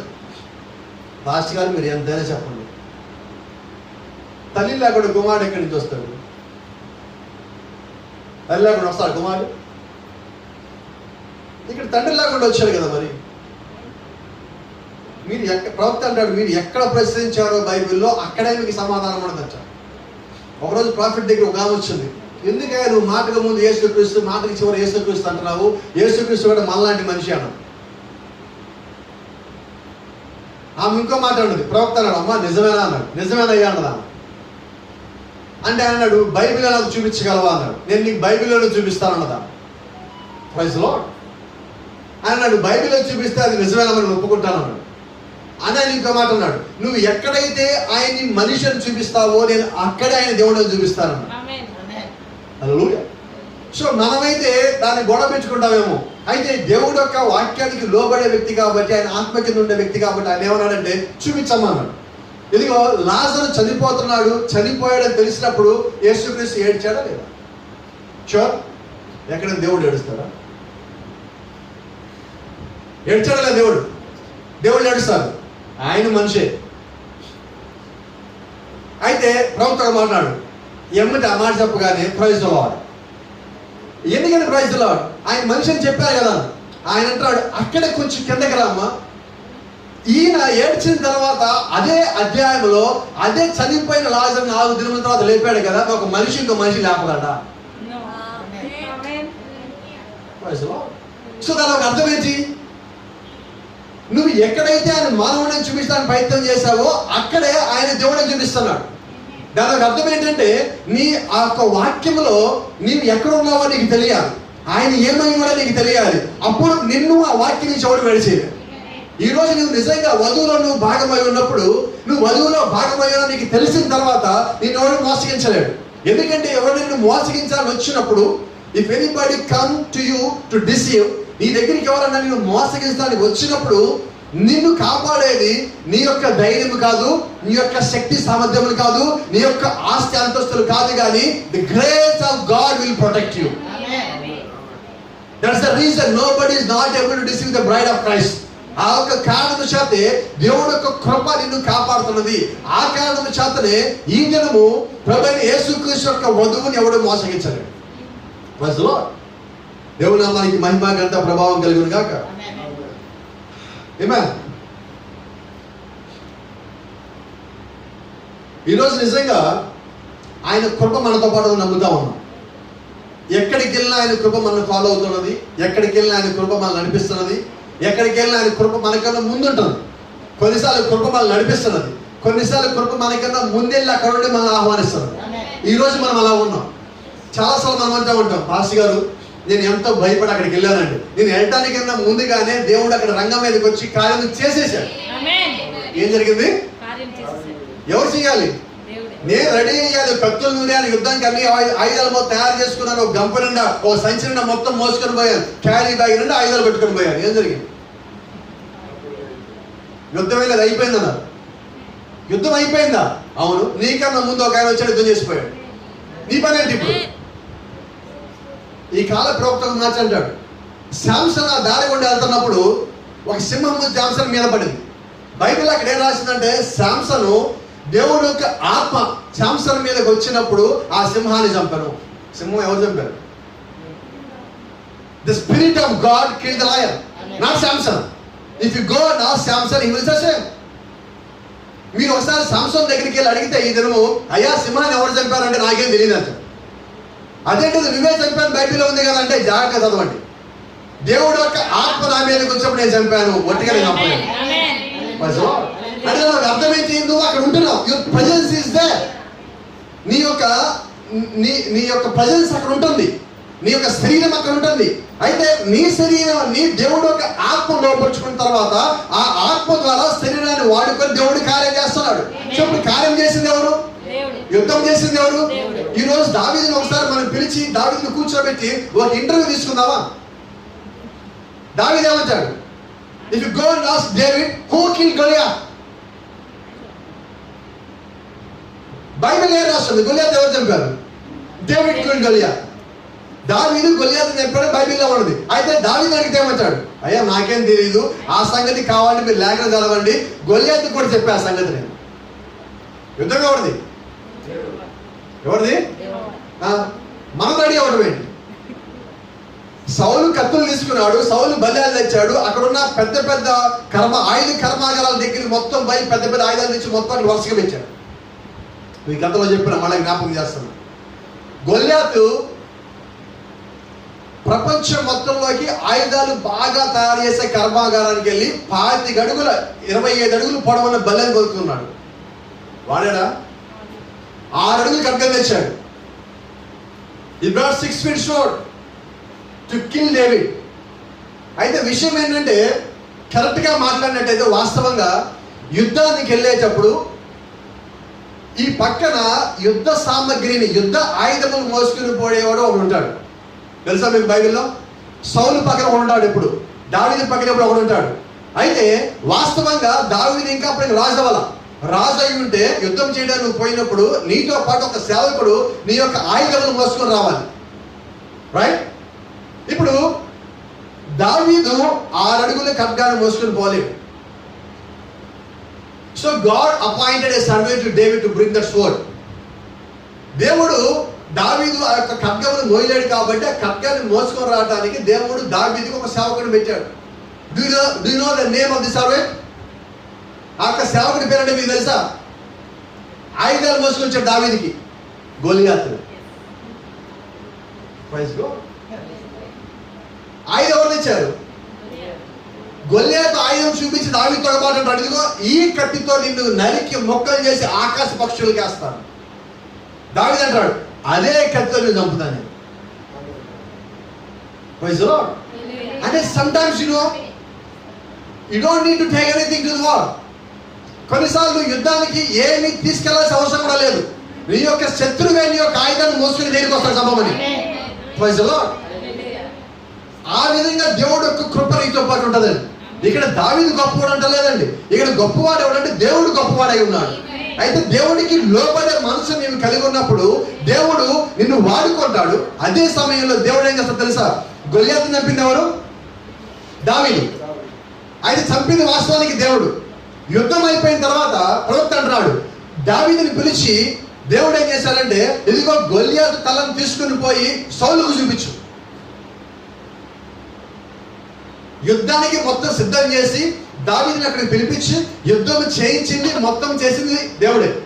అయిపోయిన తర్వాత యుద్ధంలో దావీదు గెలిచాడని చెప్పి దావీదు చేతిని పైకెత్తి చూపించింది ఆయన. యుద్ధం చేసింది ఎవరు? అంటే నీ యొక్క సమస్యలు దగ్గరికి వచ్చినప్పుడు, నీ యొక్క శోధన దగ్గరికి వచ్చినప్పుడు నువ్వు దేవుడి పక్షం నిలబడినప్పుడు దాన్ని జయించిన తర్వాత దేవుడు ఏమంటాడంటే, నేను జయించానని చెప్పడండి, నీవు జయించావని చెప్పి నీ చేయి పైకెత్తుతున్నాడు. గెలిచిన వాడు చేయి పైకెత్తుతాడు. ఇప్పుడు గెలిచిన వాడి నీవని దేవుడు నీ పక్షం యుద్ధం చేసి నిన్ను గెలిపించి నీ చేయి పైకెత్తుతున్నాడు. కాబట్టి గమనించండి, దేవుడు ఏంటంటే ఆయన తన గొప్పతనాన్ని తనతో ఉంచుకోవడం లేదా, ఆయనలో మనం భాగమై ఉన్న కారణం చేత గొప్పతనాన్ని దేవుడు మనకి ఇస్తా ఉన్నాడు. దేవుడు మనకి మహిమ కలుగును గాక. కాబట్టి జ్ఞాపకం చేసుకోవాల్సిన మాట ఒకటి ఉన్నది, నేను ముగిస్తున్నాను. ఏంటంటే మనం జ్ఞాపకం చేసుకోవాల్సింది, నువ్వు వాక్యంతో ఉన్నావా లేదా. You must be identified with the word of God. నువ్వు దేవుని యొక్క వాక్యముతోనే గుర్తించబడాలి, వేరే దాంతో కాదు. నీ యొక్క కులముతో కాదు, నీ యొక్క మతముతో కాదు, నీ యొక్క సంప్రదాయంతో కాదు, నీ యొక్క ఆచారంతో కాదు, నీ యొక్క సిద్ధాంతంతో కాదు, కానీ దేవుని యొక్క నిజమైన వాక్యముతో మనము చూపించుకోవాలి. Praise the Lord. We must be identified by the word of God, but not by the word. లోకము చేత నువ్వు గుర్తించబడటం కాదు, కానీ దేవుని యొక్క వాక్యం చేత. Not by the house. మనము జీవిస్తున్న మన యొక్క గృహమును బట్టి నేను అంత పెద్ద ఇంట్లో, అంత గొప్ప ఇంట్లో ఉంటున్నాను అని మనం చెప్పొద్దండి. నువ్వు ఎక్కడ ఉంటున్నావు? In the word. You are living this little book. ఈ యొక్క చిన్న పుస్తకంలో జీవిస్తున్నావు. So where is your place? This is your place. The word is your place. ఈ రోజు నీ యొక్క నివాస స్థలం ఏమై ఉన్నదంటే వాక్యమై ఉన్నది. ప్రభువైన యేసుక్రీస్తు మన యొక్క నివాస స్థలమై ఉన్నాడు. నువ్వు నివసించేది ఎక్కడనే క్రీస్తు అని చెప్పగలగాలి. Praise the Lord. Not by the luxuries. నాకున్న విలాసవంతమైన సౌకర్యములను బట్టి ఇదిగో నేను ఇవన్నీ కలిగి ఉన్నాను అని చెప్పుకునే దాన్ని బట్టి గుర్తించబడదు. It's temporary. Let me ask one simple question. What kind of luxury you will get in the tomb and the graveyard? What kind of luxury will get? ఎటువంటి విలాసవంతమైన సౌకర్యములు నువ్వు సమాధిలో పొందుకుంటావు చెప్పండి. అక్కడ ఏసీలు ఉంటాయా? మెత్తటి డల్ల పరుపులు ఉంటాయా? ఏమంటే అక్కడ కాంటినెంటల్ బ్రేక్ఫాస్ట్ మీకు అక్కడ దొరుకుతుందా? ఏం దొరుకుతుంది లోపల? Praise the Lord. కాబట్టి నేను ఇలా ఉన్నాను, నేను అలా ఉన్నాను అని చెప్పేదానికి కాదండి నువ్వు దేవుళ్ళో ఉన్నావని చెప్పుకోవటం. నువ్వు దేవుళ్ళో ఉన్నావని నిరూపించుకోవాల్సిన పని లేదు. వెరీ ఫస్ట్ థింగ్, నువ్వు దేవుళ్ళో ఉన్నావా లేదా అన్నది ఈ లోపల కనిపిస్తుంది. The word of God will reflect in your life. If you are in the word, నువ్వు వాక్యంలో ఉన్నట్లయితే వాక్యమైన దేవుడు నీ లోపల నుంచి తిరిగి ప్రతిబింబించేవాడిగా ఉంటాడు. As I said so many times, if you focus a light on the mirror, then it will reflect the same light. It won't reflect another light. గమనించండి, ఒక అద్దం మీద మీరు వెలుగుని ఒక లైట్ గా వేసినట్లయితే ఆ లైట్ ఏం చేస్తాడంటే మళ్ళీ తిరిగి ఇంకో వైపు తిరుగుతూ వస్తుంది. ఇదే లైట్ వస్తే వేరే లైట్ రాదండి. ఏంటి కారణం అంటే ఈ రోజు మనం అద్దాలై ఉన్నాం. అపోస్తలుల పోలినట్టుగా 12వ అధ్యాయంలో 2వ కొరింథీయులో ఆయన మాట్లాడుతున్నప్పుడు 4వ అధ్యాయంలో ఆయన మాట్లాడుతున్నప్పుడు అక్కడ ఒక మాట స్పష్టంగా ఉన్నది. మనమందరము అద్దము వలె ముసుగులేని ముఖములతో ఆయన యొక్క మహిమను అద్దం వలె తిరిగి ప్రతిఫలింప చేయొచ్చు. ఆయన పోలికగానే ఆయన రూపంలోనే మార్చబడుచున్నాము. సో ఇప్పుడు ఏంటంటే ఈ ప్రాసెస్ అనేది స్టార్ట్ అయింది. మనం మార్చబడటం అనే ప్రాసెస్ స్టార్ట్ అయిందండి. చాలా మంది అనుకుంటూ ఉంటారు ఎత్తబాటు అంటే ఒక క్షణంలో అయిపోతుంది. నిజమేనండి, అది నిజమే, దాన్ని కాదంటల్లా. అయితే నువ్వు ఎత్తబడాలంటే ముందు ఆ ప్రాసెస్లోకి రావాలి, ఆ యొక్క ప్రక్రియలోకి నువ్వు రావాలి. నువ్వు ఎప్పుడైతే ప్రభు యేసు క్రీస్తు నామంలో బాప్తిజం తీసుకున్నావో ఆ ప్రక్రియ నీ యొక్క జీవితంలో ప్రారంభించబడింది. నువ్వు ప్రతి ఆదివారం, ప్రతి బుధవారం, ప్రతి శుక్రవారం కుడికి వచ్చే ప్రతిసారి వాక్యము నీ లోపలికి వస్తున్నప్పుడు, ఆ వాక్యం నీ లోపల జీవిస్తూ ఉన్నప్పుడు నీకు తెలియకుండానే క్రమక్రమంగా నీలో ఉన్న వాక్యం ఎదుగుతూ ఉన్నది. ఆ వాక్యమే పరిశుద్ధాత్మ కుమ్మరించబడినప్పుడు నువ్వు ఆత్మను పొందుకున్నప్పుడు నువ్వు ఆత్మీయంగా ఎదుగుతా ఉన్నావు. ఆ ఎదిగినప్పుడు ఏం చేస్తున్నావంటే నీకు తెలియకుండానే నువ్వు క్రమక్రమంగా మారుతా ఉన్నావు. మీరు బాప్తిజం పొందిన మొట్టమొదటి దినానికి ఈ రోజుకి మీ యొక్క వాక్యపు జీవితంలో, మీ యొక్క దినదిన జీవితంలో ఏమైనా మార్పులు ఉన్నాయా? డెఫినెట్లీ. Praise the Lord. మార్పు ఉంటుంది. ఎలా ఉంటుందంటే దేవుని యొక్క వాక్యము మన లోపలికి వచ్చినప్పుడు మన మీద తప్పు చేస్తున్నాం అనుకోండి, వాక్యం ఏమంటుందంటే నువ్వు సరిగా లేదు, ఇక్కడ జాగ్రత్త, బీ కేర్ఫుల్, జాగ్రత్త, ఇలాగ నువ్వు పరలోకాన్ని పోగొట్టుకుంటావు, ఇలా నువ్వు జీవించినప్పుడు ఇదిగో నువ్వు పరలోకంలో ఇలాగున్నావు, నువ్వు మళ్ళీ రావాలంటే నువ్వు ఇలాగుండాలి. వాక్యము మనల్ని ప్రేమించి మన దగ్గరికి వస్తా ఉన్నది. పరిశుద్ధాత్మ దేవుడు మన కొరకు వదిలిపెట్టినప్పుడు బైబిల్ చెప్తా ఉన్నది, grieve not the Holy Spirit. పరిశుద్ధాత్మను దుఃఖపరచవద్దు. ఎందుకని దుఃఖపరచవద్దు అంటే మనం వాక్యానుసారంగా లేనప్పుడు మనం దుఃఖపడమండి, మనం సంతోషంగా ఉన్నట్టుగా ఉంటుంది. ఈ భౌతికమైన ఈ భూ సంబంధమైన శరీరంలో మనం ఉన్నప్పుడు, ఈ యొక్క మట్టి శరీరంలో మనం ఉన్నప్పుడు, ఈ మట్టి శరీరం ఏం కోరుకుంటుందంటే ఈ భూ సంబంధమైన సుఖ సంతోషాలు కోరుకుంటుంది. అయితే ఆత్మ ఏం కోరుకుంటుంది? ఇవన్నీ టెంపరరీ, ఇది పర్మనెంట్ కాదు. క్రీస్తులో నీ యొక్క స్థానము స్థిరమైనది, నీ యొక్క విశ్వాసం క్రీస్తులో ఉండాలి, ఈ లోక సంగతుల మీద కాదని పరిశుద్ధాత్మని హెచ్చరిస్తూ ఉంటుంది. Praise the Lord. కాబట్టి గమనించండి, వాక్యము ప్రతిసారి మనల్ని తాకుతున్నప్పుడు మనలో కొద్దో గొప్ప తెలియని మార్పు సంభవిస్తూ ఉంటుంది. కొద్దిసార్లు ఏముంటుందంటే ఆ మార్పు కొద్ది కాలమే ఉంటుంది, కొన్నిసార్లు ఆ మార్పు అలా నిలబడిపోతూ ఉంటుంది. అయితే ఈ మార్పు తాత్కాలికమైనది కాదండి. వాక్యము దేవుని యొక్క ఆత్మ ఇచ్చే మార్పు శాశ్వతమైనది. దాన్ని మనం కావాలని కోరుకోవాలి.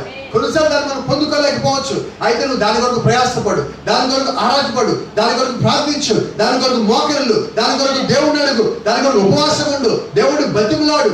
యాకోబు పోరాడినట్టుగా నువ్వు దేవుడితో పోరాడు. ప్రభువా, నాకు ఐ వాంట్ మోర్ బ్లెస్సింగ్స్, నాకు ఇంకా ఆశీర్వాదం కావాలి అంటాడు. యాకోబు తెల్లవారులు పోరాడాడు.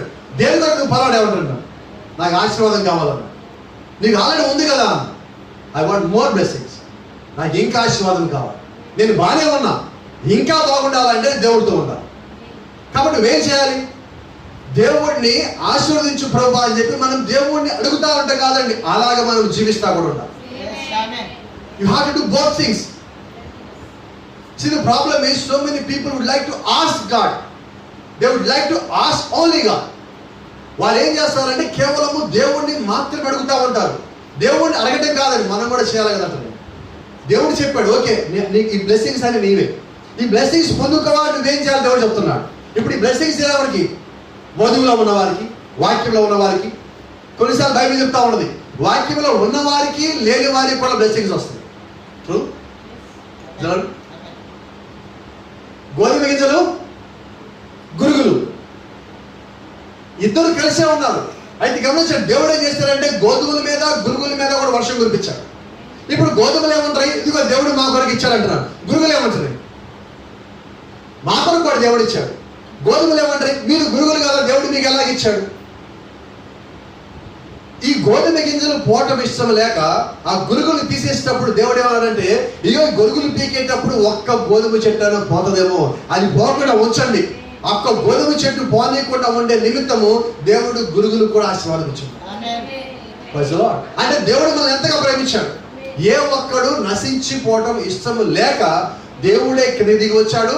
ఏ ఒక్కడు నశించిపోవటం ఇష్టం లేక దేవుడే గోధుమల మీద గురుగుల మీద కూడా ఆయన వర్షము కురిపించి ఇద్దరికి ఆయన అవకాశాలు ఇస్తున్నాడు. అయితే గోధుమ గింజ ఎప్పటికీ గోధుమ గింజ, right? You can't change it, right? ఇది ఇప్పుడు గురుగు, నిన్న గురిగే, మొన్న గురిగే, రేపు గురిగే, ఎల్లుండి కూడా గురిగే, దాన్ని ఎవరు మార్చలేరు. అలాగే దేవుడు చిత్తంలో నీవు ఉన్నప్పుడు నీవు మొదటి రోజు దేవుడు లేకపోవచ్చు, 10వ సంవత్సరం దేవుడు లేకపోవచ్చు, 20వ సంవత్సరం దేవుడు లేకపోవచ్చు. అయితే నీ జీవితం భూమి మీద ముగించే సమయానికి దేవుడు చిత్తంలో నువ్వు ఉన్నట్లయితే నువ్వు ఖచ్చితంగా దేవుడు కూడా జరుగుతావు.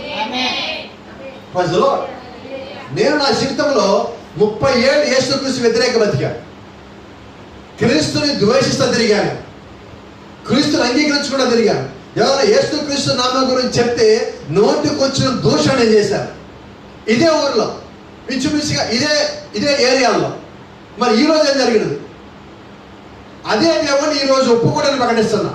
ఎవరికైతే అప్పుడు నేను వాదించానో వాళ్ళకి ఈ రోజు ఏం చెప్తున్నా, లేదు యేసుక్రీస్తు నిజమైన దేవుడు. ఎందుకని జరిగింది? అప్పుడు నా జీవితం చూసిన వాళ్ళు అసలు ఈ జీవితంలో యేసుక్రీస్తుని క్షమించడం అని ఉండొచ్చు. మరి ఈ రోజు ఏమైంది? అలాగే ఈ రోజు నేను జీవిస్తున్న జీవితము శాశ్వతమైనది కాకపోవచ్చు అండి. ఎందుకంటే ఈ కాల ప్రవక్తకు మాట్లాడాడు, మోషేని చిన్న పెట్టెలో పెట్టి ఆ నదిలో వదిలిపెట్టినప్పుడు ఆ మోషే జీవితం మొత్తం ఆ కష్టాలు ఉండిపోవన్నాడు. అది తాత్కాలికం. అలాగే నువ్వు దేవుడిని తెలుసుకోకపోవటం కూడా తాత్కాలికం. దేవుడి యొక్క చిత్తంలో ప్రతి ఒక్కరు ఆయన ఎరగాలి. వాళ్ళు మంచిగా కానీ చెడగా కానీ ఏదో రకంగా దేవుడు వాళ్ళు ఎరగాలి. ఆయన యొక్క చిత్తంలో ఉన్నవాళ్ళు ఎటువంటి స్థితిలో ఉన్నప్పటికీ ప్రజలో దేవుళ్ళకి రావాల్సిందే. అపోస్తలుడైన పౌలు ఎంతకాలం పడి దేవుళ్ళకి రావడానికి? దేవుడిని అంగీకరించిన తర్వాత దేవుడిని పూర్తిగా తెలుసుకోవడానికి he took 3.5 years, 3.5 సంవత్సరాలు పడిన అపోస్తలుడైన పౌలుకి. దేవుడి యొక్క వాక్యంలో అంత జ్ఞానం కలిగిన వ్యక్తి, గమలీయేలు పాదం దగ్గర పెరిగిన వ్యక్తి, సన్నిహిత సభలో సభ్యుడైన వ్యక్తి, ఎంతో గొప్ప భక్తుడై ఉండి నియమ నిష్టములు కలిగి ఉండి ఎంతో దేవుణ్ణి ఆరాధించి ప్రార్థించేవాడైన ఆయనకే యేసుక్రీస్తు దేవుడిని తెలియటానికి 3.5 సంవత్సరాలు పట్టింది. పుట్టిన దగ్గర నుంచి సన్నిహిత సభ దాంట్లో జాయిన్ అవ్వడం కోసమే తన జీవితాన్ని మొత్తాన్ని వెచ్చించిన వ్యక్తికి అంతకాలం పడితే మరి మన సంగతి ఏంటి? చాలాసార్లు మనం అంటూ ఉంటాం, ఇక ఇంత దేవుళ్ళు కాదండి, నీకు ఇంత దేవుళ్ళు కాదండి. నేనంటాను అది అసలు నువ్వు ఆ మాట అనొద్దు అంటాను. అది ఎవరు చిత్తం? మన పని ఏంటి? ప్రార్థన చెప్పు, ప్రభా నీ చిత్తమని తెలియజేయి. అయితే మనం ఏం అడగాలంటే, ఈ యొక్క వ్యక్తి తన జీవిత యాత్రను భూమి మీద భోగించే లోపే ప్రభా ఈయన తెలుసుకునే భాగ్యాన్ని నీ చిత్తంలో ఉన్నట్లయితే అది ఒకటే మనం అడగాలి. బైబిల్ చెప్తా ఉన్నది, లేదా ప్రవక్త చెప్తా ఉన్నాడు, జక్కయ్య ఎందుకైనా చెట్టు మీదకి ఎక్కి కూర్చున్నాడు? ఎడమది జ్ఞాపకం ఉన్నది. యేసుక్రీస్తుతో గొడవ పెట్టుకోవడానికి జక్కయ్య చెట్టు మీదకి ఎక్కాడు. ముందుగానే వస్తే అక్కడిగా నిలబడితే యేసుక్రీస్తు నా యొక్క మనసులో ఉన్నాయి మొత్తం తెలుసుకుంటాడు కాబట్టి, ఆయన తెలుసుకోకుండా ఉండాలంటే నేను చెట్టు మధ్యలో ఎక్కి కూర్చొని అకస్మాత్తుగా ఆయన ముందుకు దూకి ఇలా అడుగుదాము, ఇలా గొడవ పెట్టుకుందాము అని చెప్పి ఆయన అక్కడ దాక్కున్నాడు. ఏం జరిగింది? ఆయన వచ్చింది దేనికి? గొడవ పెట్టుకోవడానికి వచ్చాడు జక్కయ్య. యేసుక్రీస్తు వచ్చింది దేనికి? గొడవ పెట్టుకోవడం వచ్చింది. జక్కయ్య యేసుక్రీస్తు అన్నాడు, జక్కయ్య నేను ఇంటికి రావాల్సింది కదా నీకు. సో నువ్వు దాక్కున్నా కానీ దేవుడు యొక్క వాక్యాల్లో తప్పించుకొని బాలేవు. నువ్వు గొడవకే వచ్చినా దేవుడు యొక్క వాక్యం తప్పించుకొని బాలేవు. అపోస్తలుడు పౌలు బంధించడానికి, శిష్యుని అరెస్ట్ చేయడానికి వారెంట్లు తీసుకుని వస్తున్నప్పుడు దేవుడు ఆయన కలుసుకున్నాడు. అంటే దేవుడు యొక్క చిత్తంలో ఉంటే నువ్వు ఎంత వ్యతిరేకంగా ఉన్నప్పటికీ కూడా దేవుడిని మార్చుకోగల శక్తి కలిగిన దేవుడు అయినా. ఈరోజు నీ యొక్క గుర్తింపు దేనితో అంటే వాక్యంతోనే. ఈరోజు పౌలు అడగండి, ఆయన ఒకే మాట అంటాడు, అయ్యా జీవించేది నేను కాదు, నాలో ఉన్న క్రీస్తే. నా మటుకైతే బ్రతుకుట క్రీస్తే. I'm not living but Christ is living in మీ. నాలో జీవించేది క్రీస్తే, నేను కాదు. ఈరోజు నిజంగా నువ్వు దేవుడు యొక్క సంబంధం అయితే, వాక్యము కలిగిన వాడివైతే, వధువులో ఉన్న భాగమే అయినట్లయితే నువ్వేమంటావంటే I'm not living but Christ is living in me. నేను కానీ జీవించేది కానీ నాలో క్రీస్తు. క్రీస్తు అనేది ఒక శరీరం కాదండి, క్రీస్తు అనగా దేవుని యొక్క వాక్యమై ఉన్నది. ఈ వాక్యాన్ని నీ లోపల నుంచి తిరిగి చూపించు. నీ యొక్క గుర్తింపు అదే, నీ యొక్క ఐడెంటిఫికేషన్ అదే. క్రీస్తు ఎటువంటి గుణలక్షణములు కలిగి ఉన్నాడో నిజంగా వాక్యము కలిగిన వారు కూడా అదే విధమైన గుణలక్షణములు కలిగి ఆయన వలె వాళ్ళు ప్రవర్తిస్తారు. Will have the same characteristics that God had. దేవుడు ఏదైతే కలిగి ఉన్నాడో అదే గుణలక్షణం నీవు కూడా కలిగి ఉంటావు, ఆయన వాక్యం నీ లోపల ఉంటున్నప్పుడు. కాబట్టి ఈరోజు మనం ఏం చేయాలంటే, నాకున్నవన్నీ పక్కనండి, నాకున్న ఇల్లు, నాకున్న విలాసవంతమైన, నాకున్న రంగు, నాకున్న ధనము, సంపద, నాకున్న కులము, మతము, జ్ఞానము, మంచితనము అన్ని తీసి పక్కన పెట్టాను. ఇవేవి కూడా నన్ను దేవుళ్ళో ఉంచలేవు. ఏమి దేవుళ్ళో ఉంచుతాయి అంటే ఒకటే, దేవుని యొక్క వాక్యంతో పాటు నీవు గుర్తించబడాలి. ఆ వాక్యంలో నువ్వు గుర్తించబడాలి. మనం ఒకటే పరీక్ష చేసుకోవాలి, నేను నిజంగా ఈ వాక్యంలో ఉన్నానా? ఉన్నా. ఎక్కడ ఉన్నా? భూమి మీద సంతానాలు 2, జాతులు 3, సంతానాలు 2. ఏంటి సంతానం అంటే? స్త్రీ సంతానము, సర్ప సంతానం. దేని లోపల మనం ఉన్నాం? It shows what you are. నువ్వు ఏమై ఉన్నావో అది నీకు తెలియజేస్తూ ఉంటుంది. నువ్వు నిజంగా దేవుడి యొక్క సంబంధం అయితే నువ్వు దేవుడి యొక్క ఆత్మని కలిగి ఉంటావు. దేవుడి యొక్క ఆత్మ నీ లోపల ఉన్నప్పుడు దేవుడి యొక్క కార్యములు కూడా నీ లోపల ఉంటాయి. వచ్చిన మాట చెప్తాను. యేసుక్రీస్తు దగ్గరికి పోయి మరీ అక్కడికి వచ్చినప్పుడు ఆమె ఒక మాట అంటుంది, ఇదిగో నీ తండ్రి యోసేపు నేను నీ కోసము ఎదుగుచున్నాను. ఇప్పుడు ఆయన ఏం చేయాలి? దేవుడు అయినప్పుడు ఇప్పుడు ఆ మాట్లాడింది సరైన మాటేనా? ఆ మాట్లాడింది వాక్యాల సరమేనా? ఇప్పుడు ఆమెకు వాక్యం తెలియదా? ఇది సమస్య.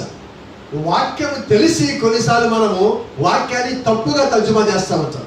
వాక్యం తెలిసిన వాడు ఏం చేస్తారంటే వాక్యాన్ని ఎవరో తప్పుగా అన్నప్పుడు దాన్ని సరి చేసే పని కలిగి ఉంటారు. ఇప్పుడు మరీ తప్పు చేసినప్పుడు యేసుక్రీస్తు ఏమంటే అక్కడ పక్కన ఏమన్నాడు తెలుసా? ఇదిగో నేను నా తండ్రి పని మీద నీకు తెలియదా?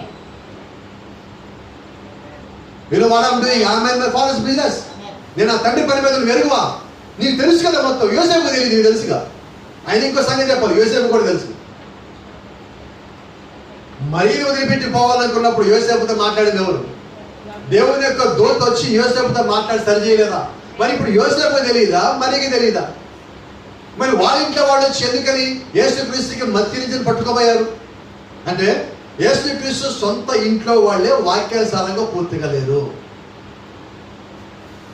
మరి మన పరిస్థితి ఏంటి? ఒకటే ప్రశ్న, మరి మన పరిస్థితి ఏంటి? 30 ఏళ్ళు చూసిన వాళ్ళే, ఆయనతో పాటు ఉన్న వాళ్ళే, ఆయన ఇలాగ పుడతాడని తెలిసిన వాళ్ళే, అలాగ పుట్టడం వాళ్ళు చూసిన వారే, ఆ ఆత్మనామ పొందుకున్నామే, ఆ ఇంట్లో వాళ్ళు చూసిన వాళ్ళే మొత్తం. అయినప్పటికీ కూడా వాళ్ళు ఆయన్ని గుర్తించడంలో విఫలమయ్యారు. మరి ఈరోజు కరెక్ట్గా మాట్లాడుతున్నా, కోపం తెచ్చుకోండి మీరెవరు, మనం అంత భక్తులం కాదే. ప్రతిదీ వాక్యానుసారంగా చేసేద్దాం అని అనుకుంటాం, కానీ అక్కడ దాకా రాగానే మనకి మనమే ఎగ్జామ్షన్స్ ఇస్తాం. రూల్స్ పెట్టేది మనమే, వినమలేదా? అసలు రూల్స్ పెట్టేదే బ్రేక్ చేయడానికి, తెలుసా? ఇది గవర్నమెంట్ వారి రూల్స్ మాట్లాడతలేదు, మనకి మనం పెట్టుకుంటాం కొన్ని రూల్స్. ఇదిగో ఇలా ఉండాలి, ఇలా చేయాలని. అలా కావదు, అవునా? ఒక చిన్న మాట చెప్తా. ఉదయం నిద్ర లేవాలని 6 గంటలకు అలారం పెడతాం. ఎన్నింటికి లేస్తాం? వినమల్లా అలారం పెట్టింది ఎవరు? నువ్వేనా? ఎన్నింటికి పెట్టావు? 8కి లేద్దాం అనుకున్నావు. మంచి పనేనా? అలారం మోగిందా? లేచామా? అది మోగుతానే ఉంటుంది. సమస్య ఏంటి? ఇంట్లో వాళ్ళు వస్తారు, అలారం పెట్టావు కదా లే అంటారు. మనం ఏమంటాం? 5 minutes 2 minutes. బ్రేక్ చేసింది ఎవరు? అసలు అలారం పెట్టుకున్నది ఎవరు?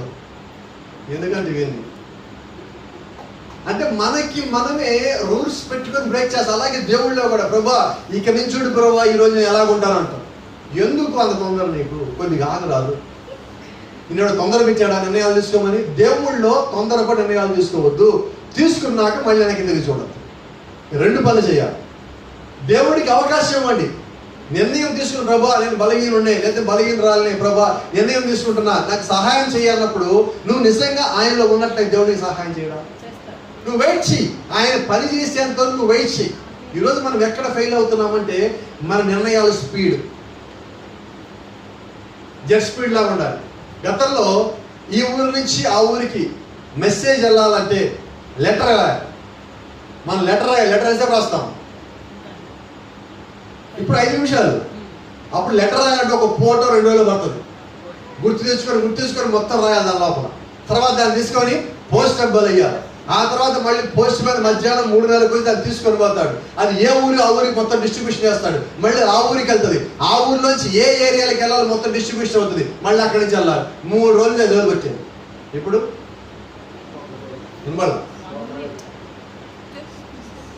లెటర్లు ఎంతమంది రాస్తారు? ఇప్పుడు ఏమైనా లెటర్లు కావాలి, స్పీడ్ అయిపోవాలా?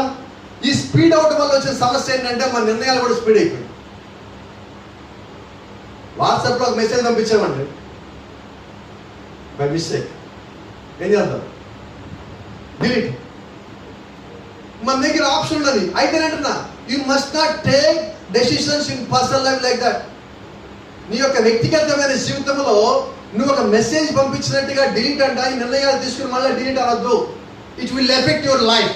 మన యొక్క జీవితాన్ని ఆ నిర్ణయాలు ప్రభావితం చేస్తాయి. So what must we do? మనం ఏం చేయాలంటే, ప్రభువా నీ చిత్తమే, let me know first, then I will take a decision. అయ్యా అసలు నీ చిత్తం ఏంటి నాకు తెలియచి, నాకు ఈ నిర్ణయం ఉన్నది, నీ నిర్ణయాలను తీసుకోవద్దంటలా, నిర్ణయం తీసుకో. అయితే ప్రభువును అడుగు. He will guide you, he will help you, because you are part of him. నువ్వు ఆయనలో భాగమై ఉన్న కారణం చేత ఆయన నీకు సహాయం చేస్తాడు. ఆయన నీకు మార్గము కూడా చూపించి నడిపించేవాడిగా ఉన్నాడు. ఈ స్పీడ్ నిర్ణయాల వల్ల మనం ఈరోజు పడిపోతున్నామండి. స్పీడ్ వద్దు. నిర్ణయాలు తీసుకోండి, నిదానంగా తీసుకోండి, పర్ఫెక్ట్గా తీసుకోండి. యేసుక్రీస్తు పరిచయం చేయడానికి ఆయన దేవుడై ఉండి భూమి మీదకి వచ్చాక ఎంతకాలం ఆగాడు? 30 ఏళ్ళు. 30 ఏళ్ళు ఆయన ఆగాల్సి వచ్చింది. బాప్టిజం తీసుకున్న తర్వాత కూడా యేసుక్రీస్తు పరిచయం చేయలేదండి. బాప్టిజం ఇచ్చి యోహాను అరెస్ట్ చేయబడిన తర్వాత ఈయన పరిచయం ప్రారంభించాడు. అంటే ఈయనేం చేయాలి? దేవుడైనప్పటికీ, భూమి మీదకి వచ్చినప్పటికీ, ఈయనే మొత్తం సృష్టించినప్పటికీ ఈయన పరిచయం చేయడానికి ఆగాల్సి వచ్చింది.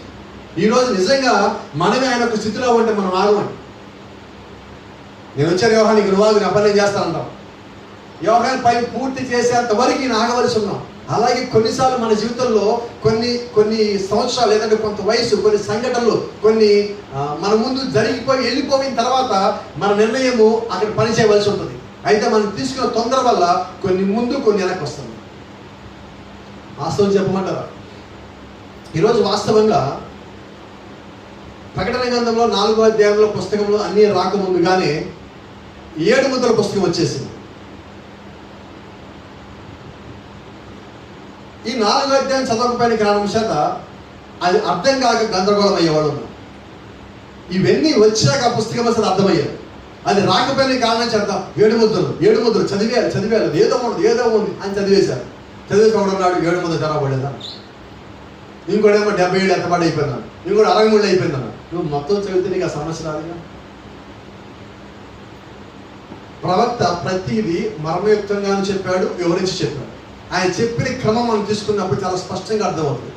ఈ కాల ప్రవక్త 7 సంఘ కాలంలో బోధిస్తా, ఎఫెసు, స్ముర్న, పెర్గమము, థుయతైర, సార్దీస్, ఫిలదెల్ఫియా, ఈ 6 సంఘ కాలంలో బోధించిన తర్వాత ఆయన 7వ సంఘాలు చెప్పలేదు. He never preached about 7 churches, but he preached another sermon between them. 6కి 7వ సంఘ కాలానికి మధ్యలో ఆయనకు వేరొక వర్తమానం బోధించాడు. ఏ వర్తమానం అయ్యా అంటే అది 10 మంది కన్యకలు, 144,000 మంది యూదులు, 10 Jews and 144,000 Jews. ఇప్పుడు ఇక్కడ ఏం చేశారంటే ఆయన ఏవైతే చెప్పాలో మొత్తం దాని లోపల చెప్పేసి ఉన్నాడు. ఆ తర్వాత ఈ పుస్తకం చెప్పున్నాడు. అయితే చాలా మంది ప్రముఖులు ఏం చేశారంటే ఈ మధ్యలో ఉన్న ఈ పుస్తకం తీసి పక్కన పెట్టి 7 సంఘాలలో కలిపి ప్రింట్ చేసి బయటకు వదిలేరు. మధ్యలో పుస్తకం పోయింది. ఈ పుస్తకం చదవకుండా నువ్వు 7 సంఘాలు చదివినప్పుడు ఏమవుతుందంటే 70 ఏళ్ళు ఎత్తబడి అయిపోయిందంట. ఇది సమస్య. నిన్న ఒకరు పంపించినారు. ప్రవక్త మాట్లాడుతూ కొన్ని సంగతులు చెప్పుకున్నాడు. తరం అంటే 40 ఏళ్ళు, 48 మే 17వ తారీఖు ఇజ్రాయెల్ మొత్తం ఒక దేశంగా కూడుకున్నారు. అప్పటి నుంచి 40 ఏళ్ళు ఒక తరము. సుమారుగా ఇది అయ్యేటప్పటికి దేవుడు యొక్క చిత్తమైనట్లయితే ఈ 40 ఏళ్ళు దేవుడు యొక్క రాకడైపోవచ్చు అని చెప్పి అని ప్రకటించున్నాడు. దేవుడు చిత్తమైతే అన్నదాన్ని తీసేశారు వాళ్ళు. దాన్ని కింద కట్ చేసి అక్కడ దాకా పై పెట్టారు. అది ఎలా ఉండదంటే ఈ 88 సంవత్సరం లోపు ఎత్తబాటు అయిపోయింది అన్న విధంగా వాళ్ళు పెట్టారు. అంటే అక్కడ ఉన్నదాన్ని సరైన విధంగా చూపించినప్పుడు అక్కడ తప్పు చూపిస్తాను. అయితే వాస్తవంగా ప్రాఫిట్ అలా చెప్పడం లేదండి. ఆయన ఏదైతే చెప్పున్నాడో దాన్నే మనము తీసుకురావాల్సి ఉంది. దేవుని యొక్క స్వరం ఆయన ఉన్నాడు. ఆ స్వరం ఎలాగుందో అలాగే మనం చూపించాలి. అలాగే దేవుని యొక్క వాక్యం ఏమై ఉన్నదో అదే మనం చూపించాలి. ఎందుకంటే ఆ యొక్క వాక్యముతోనే నీవు నేను గుర్తించబడుతున్నాం. నువ్వు ఆ వాక్యాన్ని తప్పుగా చూపించినప్పుడు ఈరోజు నీవు నేను కూడా తప్పు అవుతాం. మనం తప్పై ఉండొచ్చు, అయితే వాక్యం అడిగి తప్పుగా. ఎందుకంటే దేవుడు యొక్క ఆత్మ 44 మందిలో ఉండి ఈ గ్రంథం రాయించింది. అది సత్యమైన వాక్యం, దాన్ని ఎవరు మార్చలేరు. దేవుడు యొక్క ఆత్మలోంచి వచ్చిన మాట అది సాక్షార్థముగా, ప్రకటిత నిమిత్తముగా, రక్షణ నిమిత్తముగా రాయబడిన సువార్త. అది ఎప్పటికీ శాశ్వతమైనది. దాని ఎటువంటి మార్పులు చేర్పులు లేవు. దాని అనుగుణంగా మనం జీవించినప్పుడే మనం ఎత్తబడే వాళ్ళు ఉంటాము. దాని ప్రకారంగా లేకపోతే మనం విడబడి వాళ్ళు ఉంటాము. కాబట్టి విడబడిన గుంపు ఉన్నది, ఎత్తబడే గుంపు ఉన్నది. ఏ గుంపులో ఉన్నామన్నది మన జీవితకాలం భూమి మీద మనకి ఇచ్చిన అవకాశాలు ఉపయోగించుకొని దేవుడి లోపలికి వచ్చిన వారి యొక్క జీవితం సాక్షిని బట్టి ఆధారపడుతాం. Praise the Lord. God bless you. దేవుడు మిమ్మల్ని అందరూ దీవించును గాక.